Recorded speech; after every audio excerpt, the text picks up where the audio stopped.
I hope you're going to be comfortable here because the journey is quite a long one tonight, but I hope it'll be full of enough action and adventure to be stimulating and enlightening. I have to begin, of course, by saying what a great pleasure it is to be here and to thank J.Z. Knight and Greg Simmons and the others that made tonight possible. I would have said that anyway, but as an extension of that, I have to say something else as well. I've been here for 30 hours now in total in Yelm. And I've spent that 30 hours with people of your school.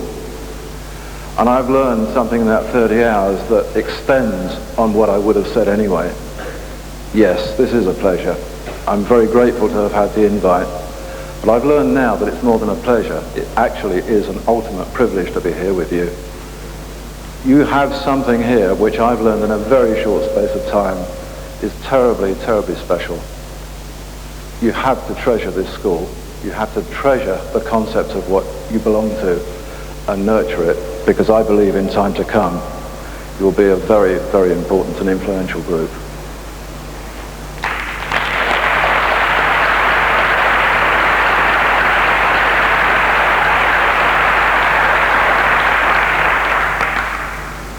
How on earth does he know all this? And how on earth did he get the idea to write the book in the first place? So I'll answer these questions very quickly. I did not decide to write the book. The book happened by accident, not by design. It happened by virtue of the fact that for about the last 10 years I have been the appointed historian and sovereign genealogist to 33 royal families. It happened because during those early periods I was documenting evidence on the history of those royal families and their noble offshoots and the chivalric archives of those noble and sovereign families. What I was doing was putting together written chronological accounts of things that these families knew the substance of but did not necessarily know the detail of. It is the reason why in Britain and Europe I necessarily spend far less time on this biblical aspect than I have to over there, because there's a lot of what we talked about tonight that in Europe is taken as read.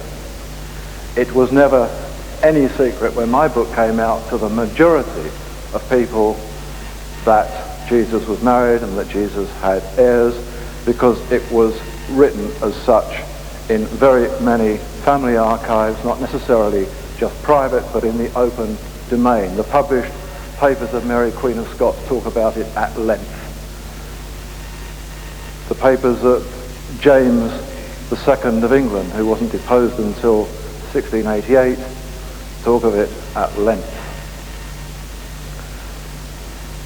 In putting together the detail, generation by generation of this story, we were actually compiling something for posterity that to that point in time when I began the work was locked away in boxes and cupboards, and I was actually in a position where I was sort of presented with things and said, look, this says last opened in 1732. So some very, very old documentation, not only last opened in 17 whenever, but actually documented and written down hundreds of years before that. The book happened by accident. Over a period of time, probably looking back now, 10 or 12 years ago, I began this work, separate commissions from separate families, doing work on these genealogies. What happened was that they began to converge. It became very apparent, and it took a long time because genealogies have to be done backwards and put together backwards and constructed backwards. But what was happening was that a triangle from a large top base of numerous family lines were pulling in to a point. And I suddenly realized what this point was, and I said, wow, do you realize what I found here? And they said, you know the father of so-and-so. And I said, no, I'm actually finding that this comes out of the house of Judah in the first century. And they said, yeah, we know all that. What we wanted to do was for you to... And I said, well, there are millions of people out there who do not know that. So let us turn this triangle upside down and turn it into a book. So that's how the book happened. On top of that, for the last 6 years, I have been Britain's Grand Prior of the Sacred Kindred of St. Columba, the royal ecclesiastical seat of the Celtic Church. So I had also access to Celtic Church records dating back to AD 37.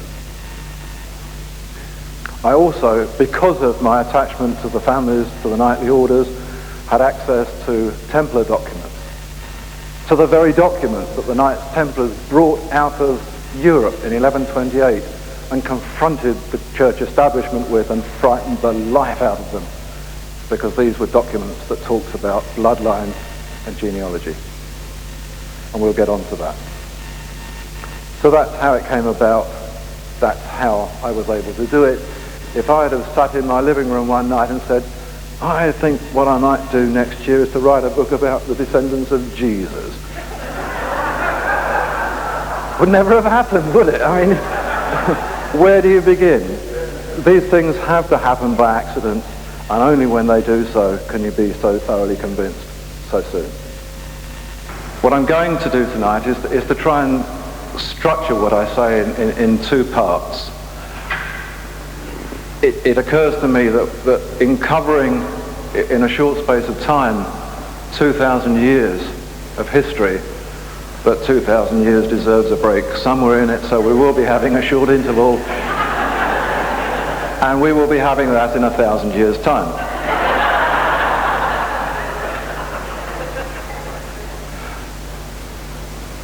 I have a lot more that I could say than I've planned to say, because I've learned through the last 6 months of radio phone-ins, of television debates, of talks such as this, that this whole thing works a lot better when I'm actually saying things that you want to hear the answers to.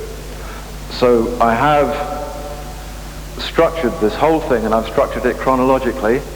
Before we have our first interval, we'll have a question and answer session, because I don't want questions that you think of in 10 minutes time for you to have to hold in your head for another 1,500 years before you can answer them at the end of the talk.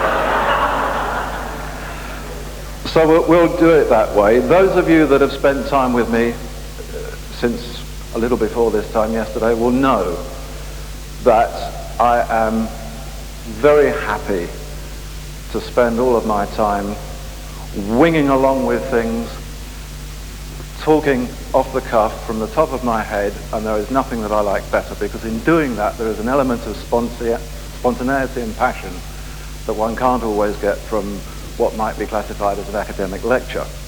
But there is an inherent problem, and the problem is I'm not here tomorrow morning or tomorrow afternoon or next week, and I know jolly well that if I just winged it off the cuff, I would sit on that aeroplane and think, gosh, I forgot to tell them this, or I wish I'd have said that.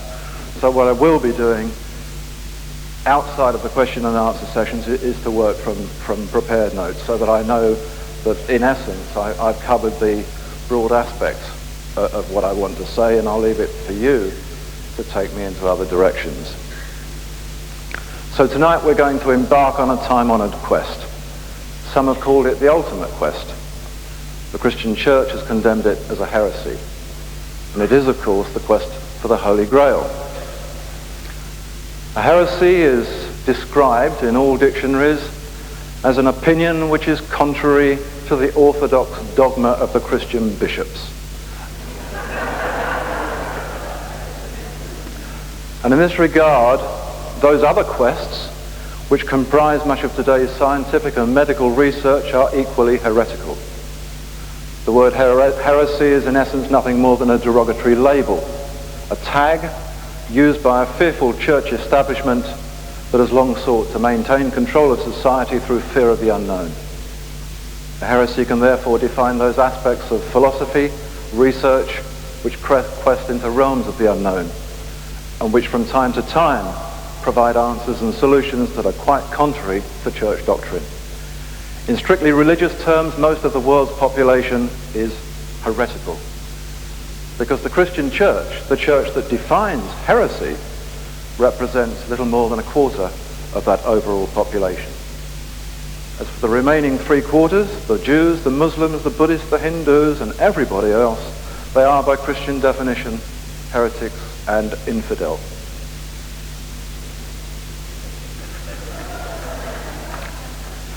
Only 3.5 centuries ago, the Italian scientist Galileo announced that the Earth was in motion around the sun, a discovery of the Polish astronomer Copernicus. And for this, the church proclaimed Galileo a heretic. He was hauled before the Inquisition and kept under house arrest for 10 years until he died. Soon afterwards, Isaac Newton pursued the concept of orbital force, but he too was condemned. And it was not until 1992, only 5 years ago, that the church finally conceded that the Earth was in solar orbit.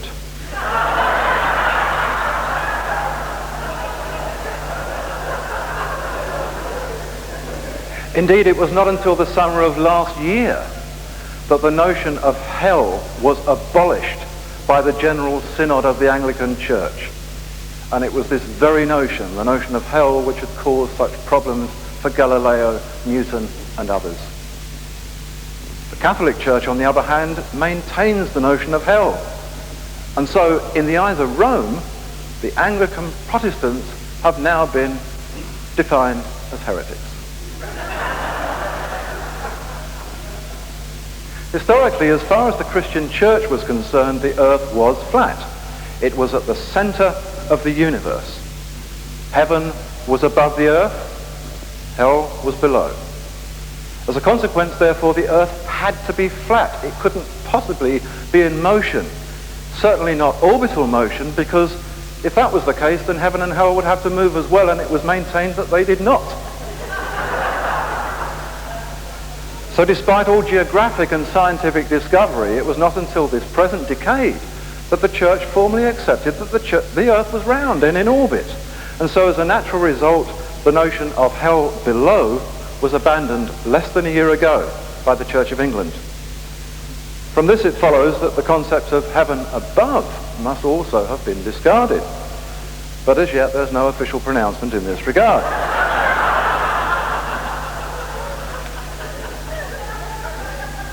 Doubtless, Australian Christians linger in anticipation,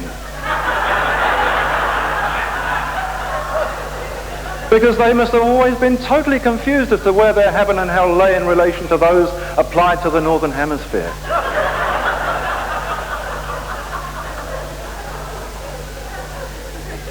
Last year was also the very year that Pope John Paul formally acknowledged Charles Darwin's theory of evolution. He proclaimed it to be quite compatible with the Christian faith. But hitherto all scientists and scholars who upheld the principles of evolution were heretics. But the Pope is reckoned under church law to be infallible. So, the world's naturalists and geologists will now be very relieved to know they're on the right track. Additionally, the Vatican now has an ongoing miracles council, comprised of scientists, medical men, theologians, and their brief is straightforward: to investigate ancient and modern miracles so as to determine what does and what doesn't fall within the category. If a plausible and acceptable reasoning can be found for a said miracle by the council, then it is taken off the miracles list. If not, it stays on the list until such time as a logical explanation is put forward by the council. And so one by one, yesterday's heresies, for which so many have been persecuted and executed, are being accepted by the church's more rational members. But there is nevertheless a significant element that prefers to retain the old dogma, creating a modern schism in the very structure of the church itself. And this is actually far more apparent here in the United States than it is in Europe, because Although North America is essentially one nation, it is a very large and diverse nation. And in my own experience, and I've traveled a lot around the United States, there are actually wider cultural differences traveling between various parts of this continent than there are to be found country by country in Europe. Right now, for example, there is no country in Europe which has a national education policy that elects for one specific teaching of earthly creation. And yet in Tennessee and other places, no doubt, the great creation debate rages over what children will and will not be taught in this regard. There are protagonists in each camp waving their banners of dictatorship as if the Constitution of America afforded no rights of access to information or freedom of thought or opinion. As the years progress, it is evident that scientific and medical discovery must overturn much of the religious dogma that has persisted to modern times. And in this regard, some previously cited heresies are already being taken on board by a church that now has little option to do otherwise. But there are other forms of heresy, those which have an essentially spiritual base, the heresies which are called pagan or occult. Those heresies which form the very roots of religions other than Christianity. There are historical heresies, those that don't immediately fall into the realms of science or medicine or philosophy, but heresies whose testing and questing fall mainly to historians, linguists, people like me. Gosh. That was nearly the end of me. So it's in that category that we find the quest for the Holy Grail, and in pursuing the quest it becomes increasingly apparent why the church pronounced Grail law to be a heresy when society at large has perceived the Grail to be a thoroughly Christian relic. So tonight we shall not only embark upon this quest, but we shall complete the quest.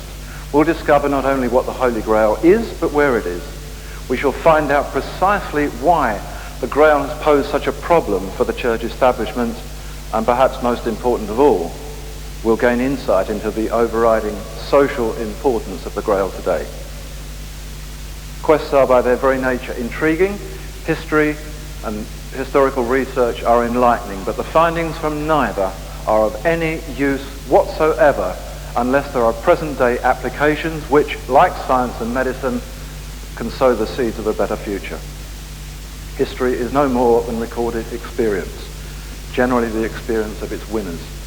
It makes common sense to learn from the experience of yesterday.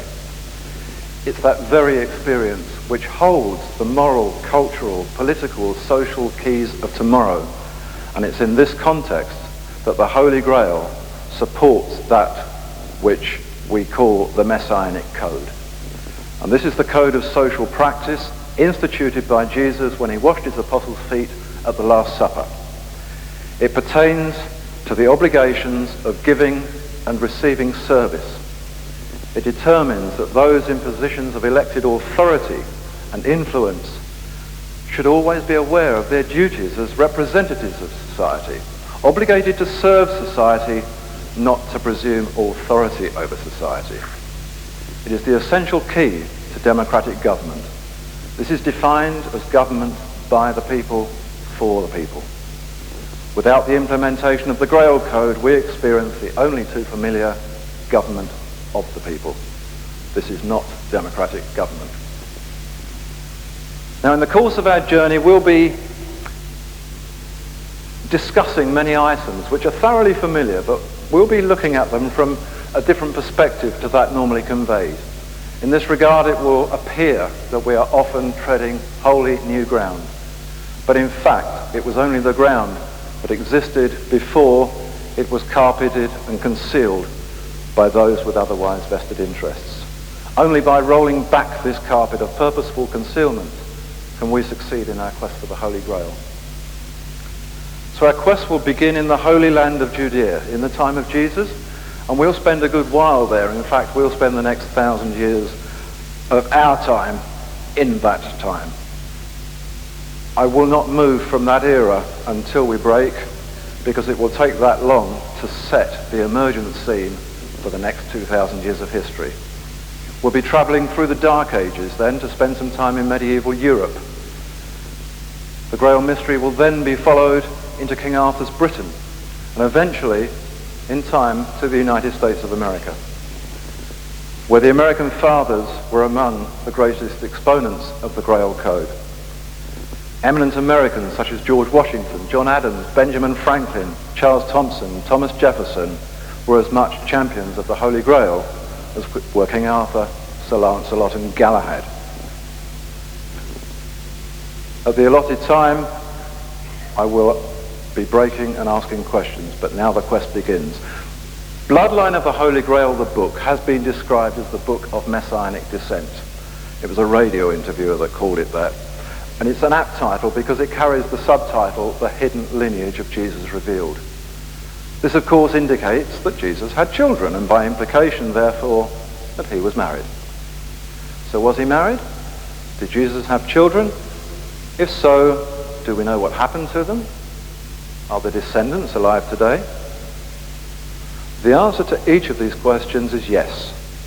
We shall be looking at the emergent family in some detail. We'll follow the story, their story, century by century, the story of a resolute royal dynasty, the descendant heirs of Jesus who struggled against all odds through the centuries to preserve the Messianic Grail Code down to date. Tonight's story will be of conspiracy, usurped crowns, persecutions, assassinations, and the unwarranted concealment of information from the people of the Western world. It's an account of good government and bad government, about how the patriarchal kingship of people was supplanted by dogmatic tyranny and the dictatorial lordship of lands. It's a compelling journey of discovery, a view of past ages, but with its eye firmly set on the future. This is history as it was once written, but has never been told. Let's begin with the most obvious of all questions. What is the Holy Grail? How is the Holy Grail connected with the descendant heirs of Jesus? The fact that Jesus had descendants might come as a surprise to some, but it was widely known in Britain and Europe until the late Middle Ages, just a few hundred years ago. In medieval times, the line of Messianic descent was defined by the French word sang-royal. This derived from the two words, sang-royal, meaning blood royal. This was the blood royal of Judah, the kingly line of David, which progressed through Jesus and his heirs. In English translation, the definition sang-grail became San Grail, as in San Francisco. When written more fully, it was written Saint Grail. Saint, of course, relating to holy. And by a natural linguistic process came the more romantically familiar name, Holy Grail. From the Middle Ages, there were a number of chivalric and military orders specifically attached to the Messianic blood royal in Britain and Europe. They included the Order of the Realm of Sion, the Order of the Sacred Sepulchre, but the most prestigious of all was the Sovereign Order of the Sang-Grail, the Knights of the Holy Grail. This was a dynastic order of Scotland's Royal House of Stuart. In symbolic terms, the Grail is often portrayed as a chalice that contains the blood of Jesus, alternatively as a vine of grapes. The product of grapes is wine, and it is the chalice and the wine of Grail tradition that sit at the very heart of the communion, the Mass, the Eucharist. In this sacrament, the sacred chalice contains the wine that represents the perpetual blood of Jesus. It is quite apparent that although maintaining the ancient communion custom, the Christian Church has conveniently ignored and elected not to teach the true meaning and origin of that custom. Few people even think to inquire about the ultimate symbolism of the chalice and wine sacrament, believing that it comes simply from some gospel entry relating to the Last Supper. What is the significance of the perpetual blood of Jesus? How is the blood of Jesus, or anyone else for that matter, perpetuated? It's perpetuated through family and lineage. So why was it that the church authorities elected to ignore the bloodline significance of the Grail sacrament? They kept the sacrament. Why was it they went so far as to denounce Grail law and Grail symbolism as heretical? The fact is that every government and every church teaches the form of history or dogma most conducive to its own vested interest. In this regard, we're all conditioned to receiving a very selective form of teaching. We are taught what we are supposed to know, and we are told what we are supposed to believe. But for the most part, we learn both political and religious history by way of national or clerical propaganda, and this often becomes absolute dogma, teachings which may not be challenged for fear of reprisals. With regard to the church's attitude towards the chalice and the wine, it's blatantly apparent that the original symbolism had to be reinterpreted by the bishops because it denoted that Jesus had offspring and therefore that he must have united with a woman. But it was not only sacraments and customary ritual that were reinterpreted because of this. The very Gospels themselves were corrupted to comply with the male-only concept of the Church of Rome. Much like a modern film editor will adjust the takes and select the takes to achieve the desired result, the result of the vested interest of the filmmaker. We're all familiar with the Gospels of Matthew, Mark, Luke and John, but what about the other Gospels? What about the Gospel of Philip, of Thomas, of Mary and of Mary Magdalene? What of all the numerous Gospels and Acts and epistles that were not approved by the church councils when the New Testament was collated? Why were they excluded when the choices were made? There were actually two main criteria for selection of Gospels for the New Testament. These were determined at the Council of Carthage in the year 397. The first criterion was that the New Testament must be written in the names of Jesus' own apostles. Mark was not an apostle of Jesus, as far as we know, nor was Luke. They were colleagues of the later St. Paul. Thomas, on the other hand, was one of the original 12, and yet the gospel in his name was excluded. Not only that, but along with numerous other gospels and texts, it was destined and sentenced to be destroyed. And so throughout the Mediterranean world, Thomas, along with numerous other unapproved books, were buried and hidden in the 5th century.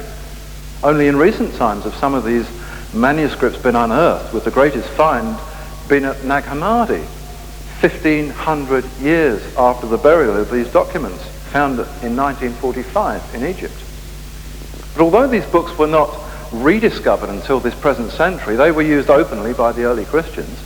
Certain of them, including the Gospels mentioned, along with the Gospel of Truth and the Gospel of the Egyptians and others, were actually mentioned in writings by early churchmen. Clement of Alexandria, Irenaeus of Lyon, Origen. They all mention these other Gospels. So why were the Gospels of Mark and Luke selected if they were not Jesus' own apostles? Because Mark and Luke actually were apostles of Jesus, and the early church fathers knew this. In those days, before the New Testament was corrupted, they knew full well that Jesus survived the crucifixion, because in these early Gospels there was no story of resurrection. This was added later. Why were other apostolic Gospels not selected? Because there was a second, far more important criterion. The criterion by which, in truth, the gospel selection was really made. And this was a wholly sexist regulation. It precluded anything that upheld the status of women in church or community society. Indeed, the church's own apostolic constitutions were compiled on this basis. They state, "We do not permit our women to teach in the church, only to pray and to hear those who teach." Our Master, when he sent us the 12, did nowhere send out a woman, for the head of the woman is the man, and it is not reasonable that the body should govern the head. No, this was rubbish. But it was for this very reason that dozens of Gospels were not selected, because they made it quite clear that there were very many active women in the ministry of Jesus. Mary Magdalene, Martha, Helena Salome, Mary Jacob Cleopas, Joanna. These were not only ministering disciples, but they're recorded as priestesses in their own right, running exemplary schools of worship in the Nazarene tradition. In St. Paul's epistle to the Romans, Paul makes specific mention of his own female helpers. Phoebe, for example, whom he called a sister of the church. Julia, Priscilla, who laid down her neck for the cause. The New Testament is alive with women disciples, but the church ignored them all. When the church's precepts of ecclesiastical discipline were drawn up, they stated, it is not permitted for a woman to speak in church, nor to claim for herself any share in any masculine function. But the church itself had decided that this was a masculine function. The church was so frightened of women that it instituted a rule of celibacy, a rule for its priests, a rule that became a law in 1138, a law that persists today. But this rule has never been quite what it appears on the surface, because when one reads the rule, when one studies history, one can see that it was never, ever sexual activity as such that bothered the church. The specific definition that made this rule possible was priestly intimacy with women. Why? Because women become wives and mothers. The very nature of motherhood is a perpetuation of bloodlines. It was this that bothered the church, a taboo subject, motherhood, bloodlines. This image had to be separated from the necessary image of Jesus. But it wasn't as if the Bible had said any such thing. St. Paul had said in his epistle to Timothy that a bishop should be married to one wife, and that he should have children, that a man with experience in his own family household is actually far better qualified to take care of the church.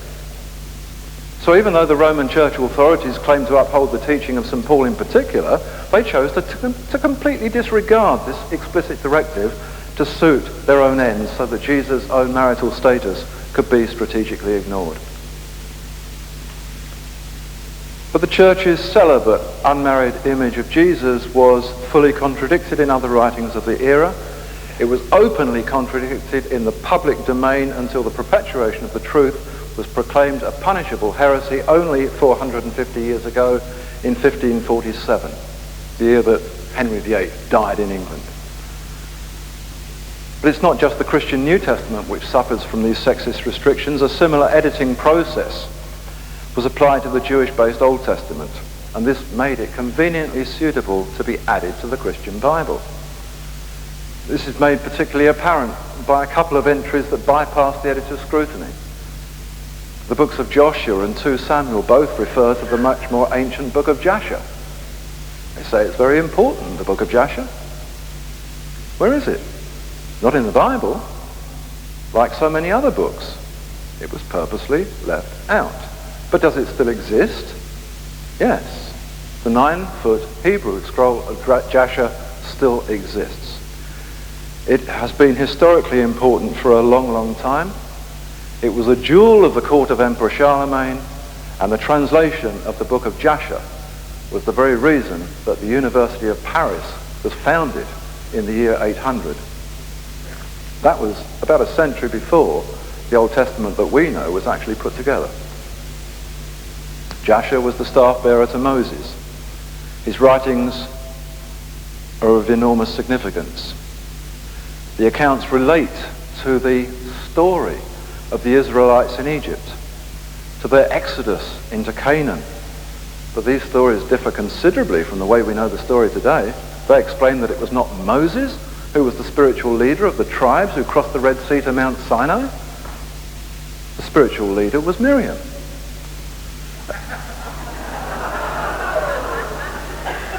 At that time, the Jews had never heard of Jehovah. They worshipped the goddess Asherah. Their spiritual leaders were largely female.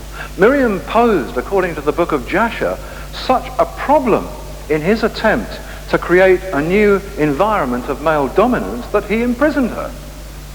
And the Jewish nation rose against Moses with their armies to secure Miriam's release. This is not in the Bible.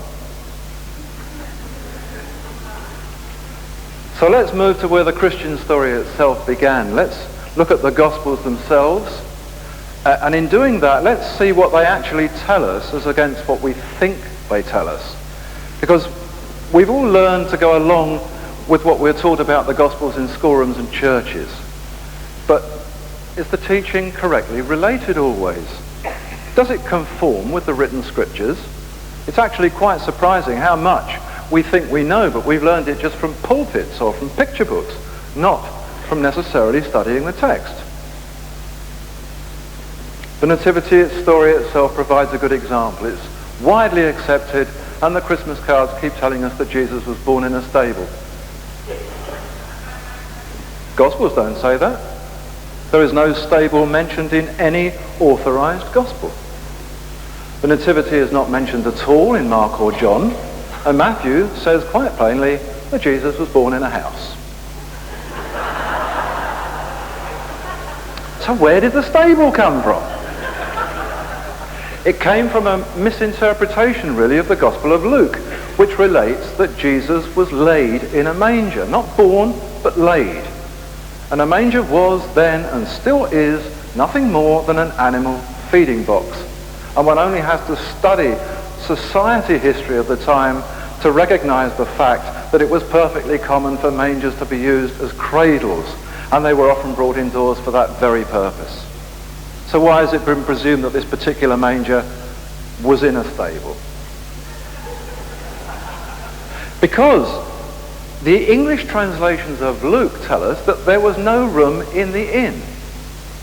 Must then have been in a stable.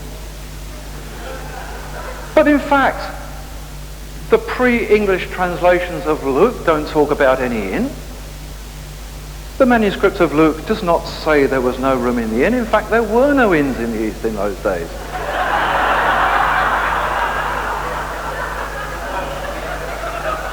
There are very few inns there now. And if there are, they're illegal. People lodged then in private houses. It was a common way of life. It was called family hospitality. Homes were open to travellers. Come to that, if we're going to really be precise about this, there were no stables in the region either. In fact, stable is a wholly English word, and it specifically defines a place for keeping horses of a particular stable. Who on earth rode around on horses in Judea? Oxen, camels, the odd Roman officer might have had a horse. But even the mules and the oxen, if kept under cover, would have been in some sort of a shed or an outhouse, not a stable. As for the mythical inn, the Greek text actually does not say there was no room at the inn. By the best translation, it actually states that there was no provision in the room. As mentioned in Matthew, Jesus was born in a house. And as correctly translated, Luke reveals that Jesus was laid in a manger, an animal feeding box, because there was no cradle provided in the room. If we're on the subject of Jesus' birth, I think we ought to look at the chronology here, because this is important as well, because the Gospels, the two Gospels that deal with the Nativity, actually give us two completely different dates for the event. According to Matthew, Jesus was born in the reign of King Herod the Great, who debated the event with the Magi and ordered the slaying of the infants. Well, Herod died in 4 BC, and so we know from Matthew that Jesus was born before that. And because of that, most standard concordance Bibles and history books imply that Jesus' date of birth was 5 BC, because that's before 4 BC and Herod was still reigning, so that's a good date. But in Luke, a completely different date is given. Luke doesn't tell us about King Herod or anything like that. Luke says that Jesus was born while Quirinius was governor of Syria, the same year that the Emperor Augustus implemented the national census, the census which Joseph and Mary went to Bethlehem to be a part of. There are two relevant points to mention here, and they are both recorded in the first century Jewish annals. Quirinius was appointed governor of Syria in AD 6. This was the very year recorded for the national census, put into operation by Quirinius and ordered by Emperor Augustus, as Luke tells us. It was the first and only ever recorded census for the region. So Jesus was born before 4 BC and in AD 6. Is that a mistake? No, not necessarily, because in the way it was originally portrayed, we're actually looking at two quite specific births. Both Gospels are correct. We're looking at Jesus' physical birth, and we're looking at Jesus' community birth. These were defined at the time as the first and second births, and they applied specifically to people of particular groups and certainly to dynastic heirs. Second births for boys were performed by way of a ritual of rebirth. It was very physical.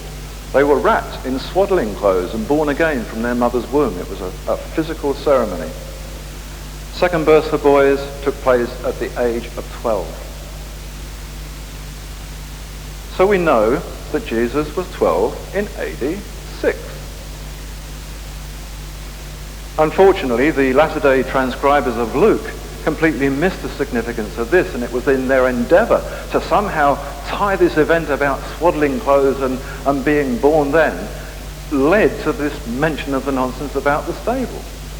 So if Jesus was 12 in AD 6, this means that he was born in 7 BC, which ties in perfectly well with the Matthew account that he was born during the latter reign of King Herod.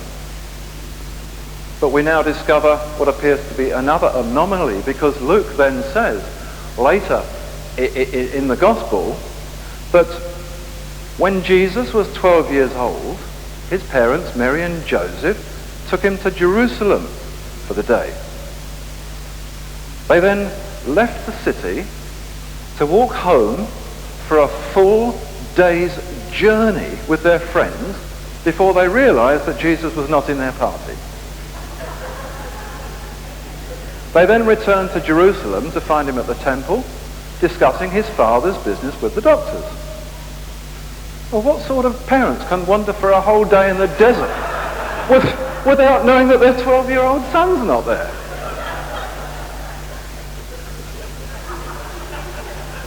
The fact is that the whole point of the passage has been missed. There was a wealth of difference between a 12-year-old son and a son in his 12th year.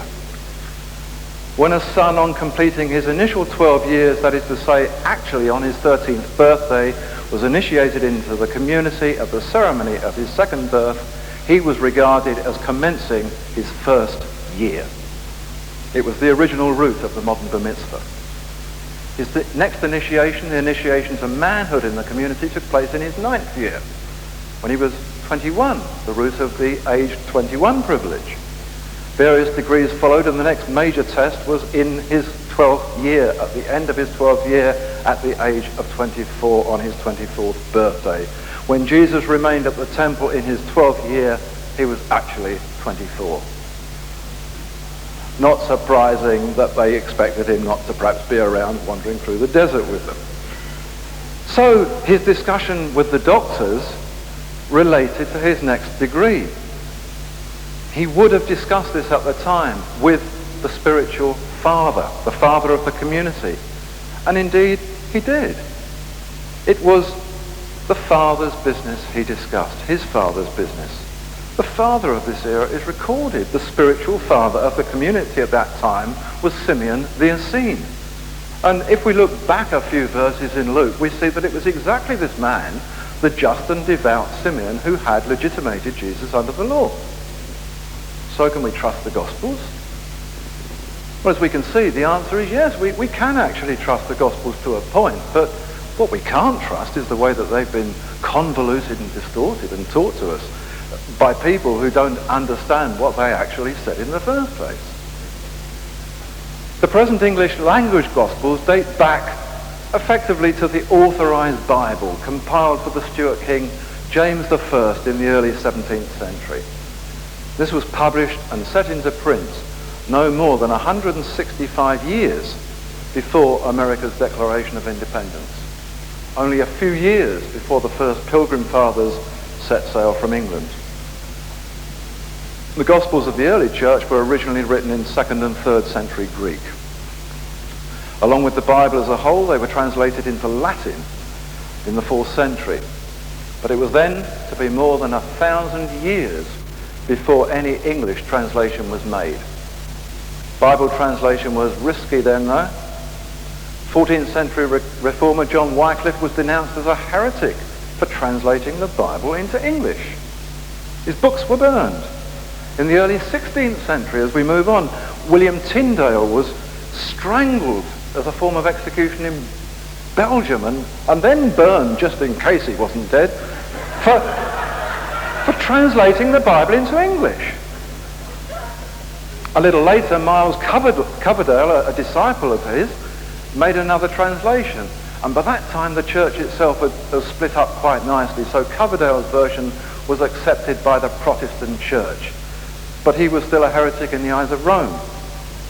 And the problem was that as long as the printed text remained obscure, and it wasn't just ordinary Latin, this was a horrendous form of church Latin, as long as only the bishops could understand it, they could teach whatever on earth they wanted. If it was translated into languages that other people could understand and maybe read for themselves, this poses a problem, because the church could be called to question. So it was not until the early 17th century that the first acceptable translation was made for the Scots king James VI Stuart, James I of England. And this was the authorized version upon which the majority, if not just about all, of subsequent English language Bibles have been based. But even that was not a direct translation from anything. It was mostly translated from the Greek, partly from the Latin, and to some extent from the works of others who'd made other illegitimate translations before. But in their rendering of the New Testament, King James's translators actually endeavored to try and appease both the Protestants and the Catholics. This was the only way to get this thing to actually happen and to be put into the public domain. And so they tried to appease them both. It didn't actually work, because the Catholics thought he was siding with the Protestants and tried to blow him up in the Houses of Parliament, and the Protestants said that he was siding with the Catholics. But anyway, the Bible survived. But they actually tried as well for something called political correctness. We know about that today. It applied then. And a good example of this is found in many instances. One in particular where the direct translation referred to a group of people called heavenly soldiers. They didn't like this very much, so it's actually crossed out. And underneath it says heavenly army. But clearly somebody else came along and said, no, this is still not good enough. It denotes an armed unit here. This is not politically correct. So it was crossed out again. And they resurrected an old word that had not been written in the English language for centuries. And they called it the heavenly host. Nobody knows what that is. The heavenly host. In fact, it's quite astounding how many obscure, old and obsolete words were brought back into use to provide political correctness that nobody would understand for the King James Bible. And at the same time, William Shakespeare was doing the same in his plays. And if we look at the English language dictionaries that existed prior to James and Shakespeare and to those that existed just after James and Shakespeare, we see that the English language vocabulary was increased by more than 50% as a result of words invented or brought back from obscurity by these two writers. The problem was that nobody, let alone the dictionary compilers, knew what the hell most of these words meant. So at that time they had to actually define them. And some of these words have gone down into the English language as they exist today in some documents. Host, oh great, a lot of people. The heavenly lot of people. So although eminently poetic, The language of the Authorized English Bible is quite unlike any language ever spoken by anyone in England or anywhere else. It bears no relation to the Greek or Latin from which it was translated. It was certainly not the language spoken by God, as some priest once told me. But from this approved canonical interpretation, all other English language Bibles have emerged in their various forms. But despite that, for all of its faults, despite its beautiful verse patterns and the new words, it still remains the closest of all English language translations from the original Greek manuscripts. All other versions, the standard versions, the new versions, the revised versions, the modern English versions, they have all been significantly corrupted, and they're quite unsuitable for serious study by anyone because they each have their own specific agenda.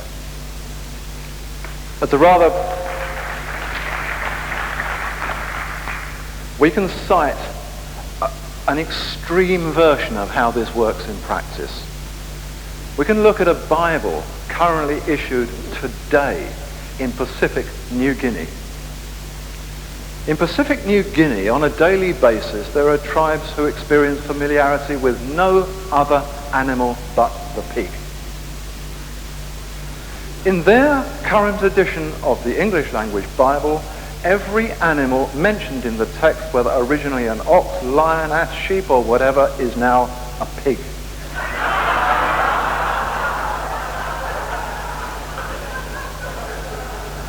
Even Jesus, the traditional Lamb of God in this Bible,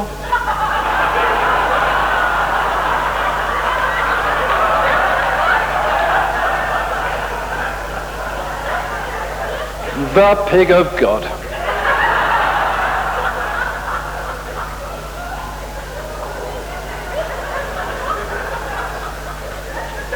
So, to facilitate the best possible trust in the Gospels, we've actually got to get back to the original Greek manuscripts with their often used Hebrew and Aramaic words and phrases.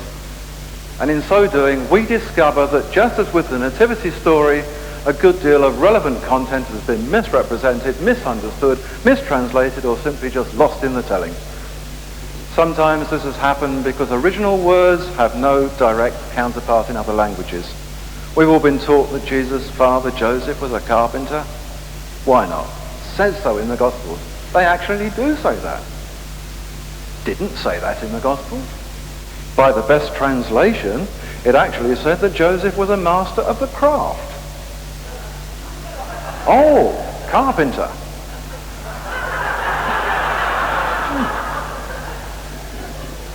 Anyone associated with modern Freemasonry will recognize the term the craft. It's got nothing whatever to do with woodwork.